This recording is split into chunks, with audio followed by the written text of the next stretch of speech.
हमारी लड़ाई अंतिम चरण में पहुंची है और हम देश को 2026 मार्च तक पूर्णतया नक्सल समस्या से मुक्त कर पाएंगे।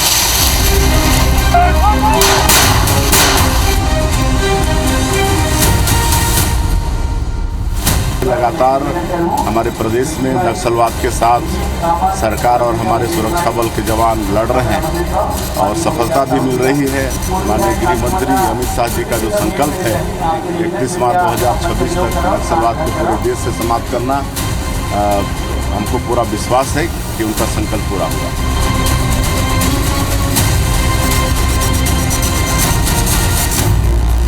सशस्त्र नक्सलिज्म का समापन निर्धारित समय में होकर ही रहेगा, उसमें कोई संशय नहीं।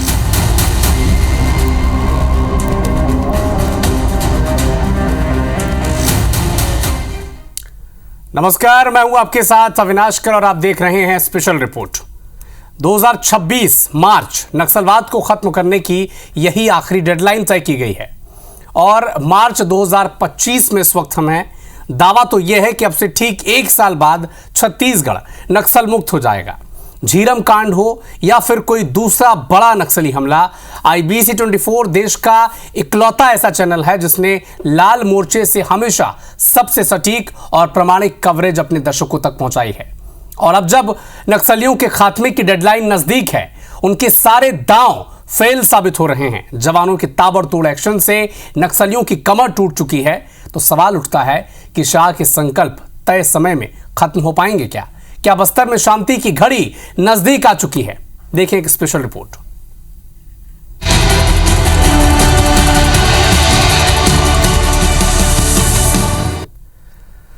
तो नक्सलवाद के खात्मे के लिए केंद्रीय गृह मंत्री अमित शाह 2026 की डेडलाइन तय कर चुके हैं।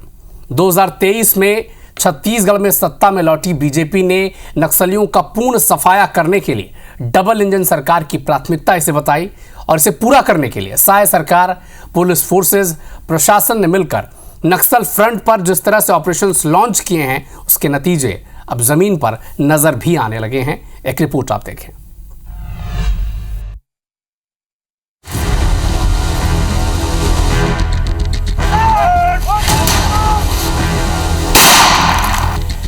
छत्तीसगढ़ में सुरक्षा बलों के ताबड़तोड़ एनकाउंटर से नक्सलियों के पांव उखड़ रहे हैं। कभी नक्सलियों के गढ़ के रूप में कुख्यात रेड कॉरिडोर सिकुड़ता जा रहा है, जिसकी राजधानी माने जाने वाले दंडकारण्य में गिने चुने नक्सली ग्रुप ही अब बचे हैं।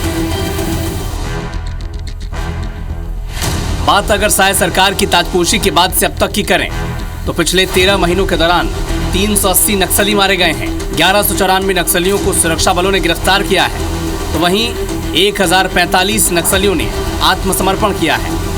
नक्सल कैडर में नई भर्तियां होना बंद हो चुकी हैं। केंद्रीय गृह मंत्री अमित शाह की नक्सल खात्मे की डेडलाइन मार्च 2026 पर आक्रामक तरीके से काम हो रहा है। 2026 मार्च 2025 को ही 2 अलग अलग मुठभेड़ में सुरक्षा बलों ने 30 नक्सलियों को ढेर कर दिया था।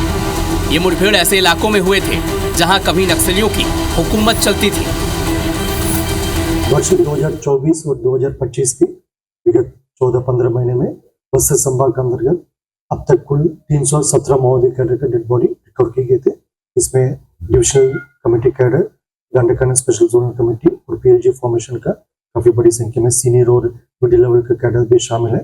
और इस हिसाब से वेपन में भी LMG, इंसास, AK-47, SLR जैसा काफी बड़ी संख्या में ग्रेडेड वेपन्स में इस अवधि में रिकॉर्ड किए गए। साल 2025 में नक्सल मुठभेड़ के आंकड़ों पर नजर डालें तो सुरक्षा बलों को मिली सफलता की कहानी साफ दिखाई देती है। 4 जनवरी को बुजमाड़ के जंगल में 5 नक्सलियों को मार गिराया गया था। 12 जनवरी को बीजापुर के मद्देड़ इलाके में 5 नक्सलियों का एनकाउंटर हुआ था। 16 जनवरी को तेलंगाना बॉर्डर पर पुजारी कांकेर में 12 नक्सली मार गिराए गए थे। 21 जनवरी को उड़ीसा बॉर्डर पर गरियाबंद में 27 नक्सली ढेर कर दिए गए थे। 1 फरवरी को बीजापुर के गंगालूर में 8 नक्सली ढेर किए गए थे। 3 फरवरी को कांकेर के कोयलीबेड़ा में 9, तो बीजापुर के फरसेगढ़ मुठभेड़ में 31 नक्सली ढेर कर दिए गए थे। 20 मार्च को बीजापुर के गंगालूर में 26 नक्सली ढेर किए गए। मार्च तक के आंकड़ों पर गौर करें तो छत्तीसगढ़ में हर महीने औसतन 45 से ज्यादा नक्सली मारे जा रहे हैं, जिनमें कई हार्डकोर नक्सली भी शामिल हैं। इन्हीं में से एक है चलपति, जो धमतरी और गरियाबंद सीमा पर लंबे वक्त से दहशत का पर्याय बना हुआ था। चलपति का एनकाउंटर इस साल की सबसे बड़ी उपलब्धि रही। चलपति नक्सलियों की केंद्रीय कमेटी का मेंबर था और उसका गरियाबंद डिवीजन में दबदबा था। चलपति का मारा जाना नक्सल जो माओवादी सीपीआई माओवादी संगठन है उस पर बहुत बड़ी चोट है और उन पर बहुत प्रतिकूल प्रभाव पड़ेगा।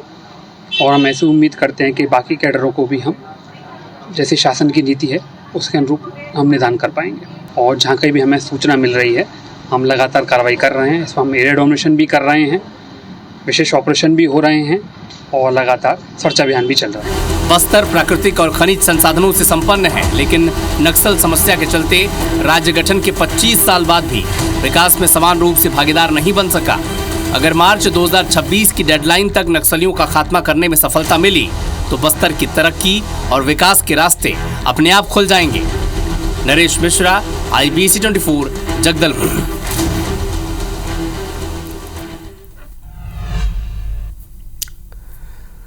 नक्सल मोर्चे पर सबसे बड़ा बदलाव यह हुआ है कि अब एक साथ चौतरफा हमले नक्सलियों पर किए जा रहे हैं। कोई भी ऐसा जिला नहीं है जहां पर एक के बाद एक सिलसिलेवार ऑपरेशन न किए गए हों। योजनाबद्ध तरीके से कांकेर, बीजापुर, नारायणपुर जिले में खास फोकस रखा गया है, जबकि कोंडागांव और बस्तर जिले में बीते एक साल में कोई नक्सली वारदात हुई नहीं है।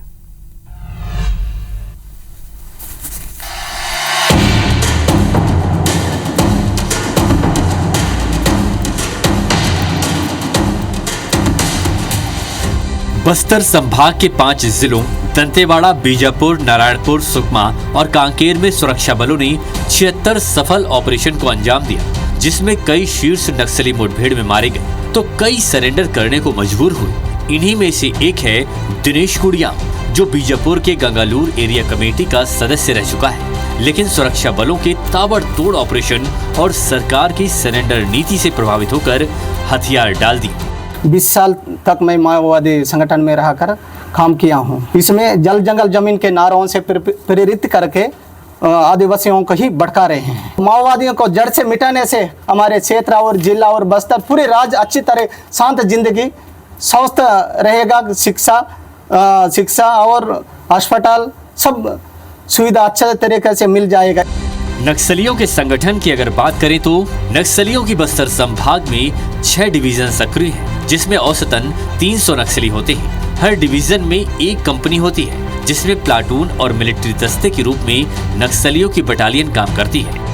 नक्सलियों की ये बटालियन सुरक्षा बलों के लिए चुनौती बनी हुई है। आंकड़ों पर गौर करें तो अब तक पुलिस ने डिवीजन स्तर के 16 नक्सलियों को मार गिराया है, जबकि मिलिट्री दस्ते, जिसमें प्लाटून भी शामिल है, उसके 45 नक्सली मारे जा चुके हैं। 1-2 दिन के अंतराल पर हो रहे एनकाउंटर से नक्सलियों का मनोबल टूट रहा है। कांकेर जिला लगभग नक्सली मुक्त होने की स्थिति में पहुंच गया है। वहीं कोंडागांव और बस्तर की दरभा और पूर्वी डिवीजन कमेटी खत्म हो चुकी है।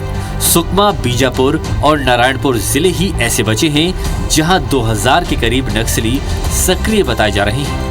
जिला कोंडागांव, जिला बस्तर में अभी नक्सल गतिविधि काफी हद तक अभी समाप्त हो गई। विशेष और कुछ इलाका में जो हमको सावधान रखने की आवश्यकता है, उस हिसाब से लगातार उन इलाका में भी अभी एरिया डोमिनेशन और अन्य प्रकार की कार्रवाई जारी है। अभी ये दोनों जिलों में हम ये बोल सकते हैं, मतलब नक्सल गतिविधि काफी हद तक अभी समाप्त हो गई। लेकिन नक्सलियों के ताबड़तोड़ एनकाउंटर से कई क्षेत्र नक्सल मुक्त हुए हैं, तो कई क्षेत्रों में उनका प्रभाव घटा है। कोंडागांव और बस्तर के दरभा में महीनों से नक्सली गतिविधियां नजर नहीं आई। कांकेर के कोयली बेड़ा के किस्कुड़ा और मानपुर मोहल्ला में नक्सलियों की मौजूदगी खत्म हो गई। रावघाट एरिया कमेटी में भी नक्सलियों का प्रभाव खत्म हो गया। बीजापुर के भैरमगढ़ और दंतेवाड़ा का कुआंकोंडा ब्लॉक नक्सल मुक्त हो गया। अब यहाँ न नक्सलियों की बैठकें होती हैं और न सड़कें काटी जाती हैं। कर्मचारियों से लेवी की वसूली भी नहीं होती है। 1-1.5 साल से जो लगातार ऑपरेशन चल रहे हैं, जिसके कारण कांकेर में जो सक्रिय माओवादी संगठन कुआमारी की एरिया कमेटी, किस्कोड एरिया कमेटी में काफी संख्या कम हुआ है। बहुत इसमें कमांडर लोग, कई लोग सरेंडर कर दिए हैं, कई लोग अरेस्ट हो गए हैं और कई लोग मारे गए हैं। ऑपरेशन जारी रखेंगे और हमारा अपील रहेगा कि जो भी नक्सल संगठन से जुड़े हैं वो आत्मसमर्पण करें और मुख्यधारा में जुड़े। जिला कोंडागांव, जिला बस्तर में हम ये बोल सकते हैं, मतलब नक्सल गतिविधि काफी हद तक अभी समाप्त होगी, लेकिन अभी भी कुछ सावधान रखकर हमको आगे कार्रवाई करने का शेष है। उसी दिशा में ये दोनों जिला आगे बढ़ रहा है। छत्तीसगढ़ में एक समय ऐसा भी था जब सुरक्षा बलों और नक्सलियों के बीच लुका छिपी का खेल चलता था। घने जंगलों की आड़ में नक्सलियों को बढ़त हासिल थी, लेकिन जब सरकार और सुरक्षा बलों ने रणनीति बदली तो नक्सलवाद के पांव उखड़ने लगे। नक्सलियों के गढ़ में जवानों के कैंप खुलने से हालात बदले। सुरक्षा बल अब नक्सलियों को उनकी मांद में घुसकर ठिकाने लगा रहे हैं, जिससे प्रदेश तेजी से नक्सल मुक्त होने की दिशा में आगे बढ़ रहा है। नरेश मिश्रा, IBC 24, जगदलपुर। वक्त एक छोटे से ब्रेक का है, फौरन लौटता है।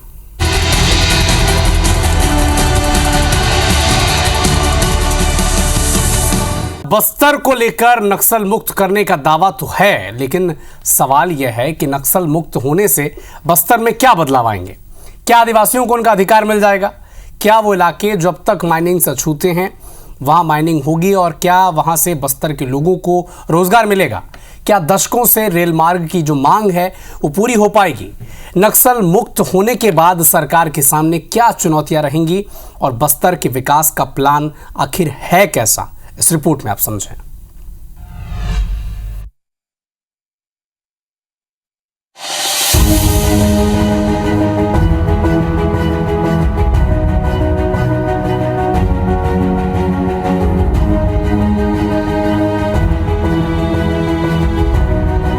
नक्सलवाद के खात्मे के बाद बस्तर की रूपरेखा पर अभी से प्लानिंग शुरू हो चुकी है। पुल पुलिया, सड़क, बिजली से आगे बस्तर के लोगों को रोजगार देने के लिए सरकार की व्यापक तैयारी है और उसी में से एक है नियद नेल्लानार योजना, यानी मेरा अच्छा गांव। ऐसा गांव जो नक्सली मुक्त हो, या सरकार के अनुसार जिस गांव में नक्सली नहीं है उन्हें विकास के लिए 1 करोड़ रुपए दिए जाएंगे। ये पैसा सड़क, पुल पुलियों, पानी की सुविधाओं पर लगाया जाएगा। पर क्या ये सही नहीं है कि सालों से ये पैसा इसी तरह नक्सली क्षेत्र में पंचायत तक पहुंचता था और गायब भी हो जाता था? तो फिर अब क्या बदलाव होंगे? अब सरकार ने डेडलाइन तय की है, इसीलिए अब जिन गांवों में सुरक्षा बलों के नए कैंप लगे हैं वहां इसकी झलक देखी जा सकती है। गांव में सुरक्षा के साथ साथ हेल्थ चेकअप, मेडिकल इमरजेंसी से लेकर क्वालिटी एजुकेशन पर फोकस किया जा रहा है और इसी का नतीजा है कि नक्सलियों के खिलाफ एक सेंटिमेंट इलाके में महसूस किया जा सकता है। नक्सल विरोधी अभियान में हमारा अलग अलग एक मल्टी प्रोंग स्ट्रेटेजी है। उसमें नक्सल विरोधी अभियान एक पार्ट है, उसके साथ साथ क्षेत्र में विकास कार्य को भी गति देना और क्षेत्र की जनता का और पुलिस के बीच में, शासन के बीच में संबंध को मजबूत और मधुर करना, वो भी हमारा एक प्रमुख कार्य योजना है। जो सड़क, पुल पुलिया निर्माण, बिजली आपूर्ति, मोबाइल कनेक्टिविटी, आंगनवाड़ी, रेशन दुकान, इस प्रकार का मूलभूत सुविधा से क्षेत्र की जनता को लाभान्वित करने के लिए एक कार्य योजना तैयार करके उसका क्रियान्वयन की गई है। उसके परिणाम भी काफी हमको सकारात्मक देखने मिल रहा है। सरकार और प्रशासन की कोशिश है कि सुदूर गांव में भी बुनियादी सुविधा के साथ रोजगार के मौके तलाश किए जाएं।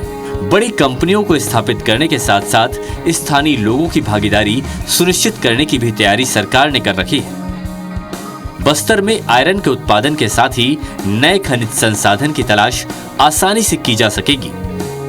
वन उपज का संग्रहण आसान होगा और राजस्व भी बढ़ेगा, जिससे स्थानीय स्तर पर लोगों को ज्यादा फायदा होगा। इंटर स्टेट कनेक्टिविटी से उद्योग व्यापार में भी बढ़ोतरी होगी। इसके अलावा बस्तर में पर्यटन की असीम संभावनाएं हैं। नक्सल मुक्त होने के बाद बस्तर में पर्यटन को भी बढ़ावा मिलेगा और पर्यटन के जरिए स्थानीय लोगों को रोजगार भी मिलेगा। ये सवाल अगर आता है कि 26 में जब बस्तर नक्सल मुक्त होगा तो हमारे सामने वो सारी बातें याद आ जाती है जो इन दिनों और या जब से बस्तर नक्सल प्रभावित हुआ है और तब से जो स्थिति हमने देखी है, जो भयावह स्थिति तो निश्चित रूप से लगता है कि अगर ऐसी स्थिति बनती है और बस्तर नक्सल मुक्त होता है तो उसका बस्तर में स्वागत होना चाहिए। जहां विकास होता है वहां व्यापार बढ़ता है, हर चीजें बढ़ती है। वहां पे देखिए शिक्षा बढ़ जाएगी, प्रताड़ना की स्थिति में रह रहते हैं उससे मुक्त हो पाएंगे। उद्योग, पर्यटन, वनोपज जैसे सेक्टर में असीम संभावनाओं वाले बस्तर को अगर पड़ोसी राज्यों के साथ इंटरकनेक्टिंग पॉइंट के तौर पर डेवलप कर लिया गया तो ये तय है कि बस्तर विकास की वो इबारत लिखेगा जिसका जलवा पूरा देश देखेगा।